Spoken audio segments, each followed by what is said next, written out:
भारत ने चीन को दिया कड़ा संदेश। पीएम मोदी की बौद्ध गुरु दलाई लामा से बातचीत। तिब्बत मुद्दे पर भारतीय नीति में बदलाव का अंदेशा। वास्तविक नियंत्रण रेखा पर चीन के उकसाऊ हरकतों के मद्देनजर भारत ने उसे सख्त संदेश देने का सिलसिला जारी रखा है।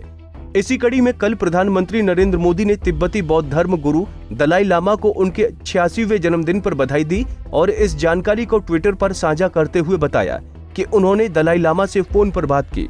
बता दें कि ये पहला मौका है जब मोदी ने दलाई लामा से संपर्क का खुला इजहार किया। स्वाभाविक है कि इसके पीछे मकसद चीन ही नहीं बल्कि पूरी दुनिया को संदेश देना है। इससे पहले उन्होंने अमेरिका के 245वें स्वतंत्रता दिवस पर राष्ट्रपति जो बाइडेन से बात की थी, लेकिन चाइनीज कम्युनिस्ट पार्टी यानी सीपीसी के 100वें स्थापना दिवस पर चुप्पी साधे रखी थी। पीएम मोदी की पहल।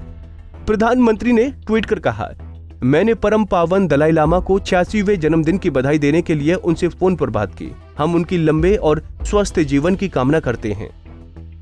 पीएम मोदी के इस कदम ने चीन और तिब्बत की राजनीतिक और रणनीतिक घटनाओं पर नजर रखने वालों को हैरान कर दिया। रणनीतिकार मान रहे हैं कि चूंकि भारत की तरफ से सर्वोच्च स्तर पर हुआ है, इसलिए माना जा रहा है कि भारत अब तिब्बत पर खुलकर खेलने को तैयार है। धर्मगुरु दलाई लामा का जवाब। दलाई लामा ने पीएम मोदी से कहा कि जब से उन्होंने भारत में आश्रय लिया है तब से यहाँ की आजादी और धार्मिक खुलेपन का भरपूर लाभ उठाया है। उन्होंने फोन पर मोदी से कहा, आपको आश्वस्त करना चाहता हूं कि मैं पूरी जिंदगी प्राचीन भारतीय ज्ञान को नई धार देने में खपा दूंगा। भारत की रणनीति में बड़ा बदलाव मान रहे एक्सपर्ट। चीन और तिब्बत मामलों के एक्सपर्ट क्लाउडे आरपी ने एक इंटरव्यू में कहा, मुझे लगता है कि यह बहुत बड़ी खबर है। ये चीन को सख्त संदेश देता है, खासकर 12वें राउंड का सैन्य वार्ता से पहले। इसमें यह भी संदेश है कि दलाई लामा अपने उत्तराधिकारी के लिए जो भी फैसला लेंगे, भारत उनके पीछे खड़ा रहेगा। मेरी जानकारी में यह पहला मौका है जब किसी भारतीय प्रधानमंत्री ने परम पावन दलाई लामा के जन्मदिन पर उनसे बात की और इसका खुला इजहार भी कर दिया। आशा है कि इससे दिल्ली का दलाई लामा के साथ साथ सीटीए यानी सेंट्रल तिब्बत एडमिनिस्ट्रेशन के साथ रिश्ता प्रगाढ़ होगा। दलाई लामा के उत्तराधिकारी का बड़ा मसला।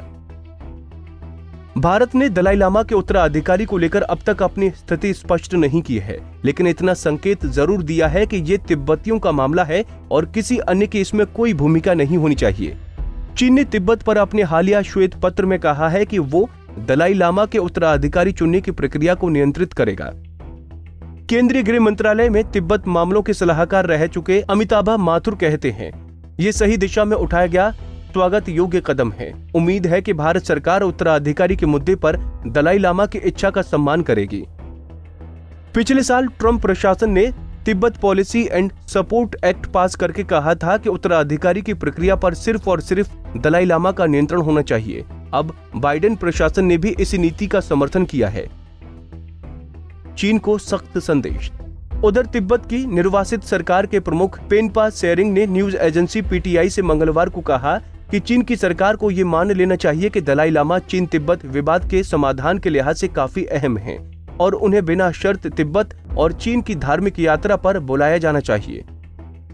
सूत्रों के मुताबिक सीटीए के नए सिक्योंग हालिया हफ्तों में भारत सरकार के लगातार संपर्क में रहे हैं।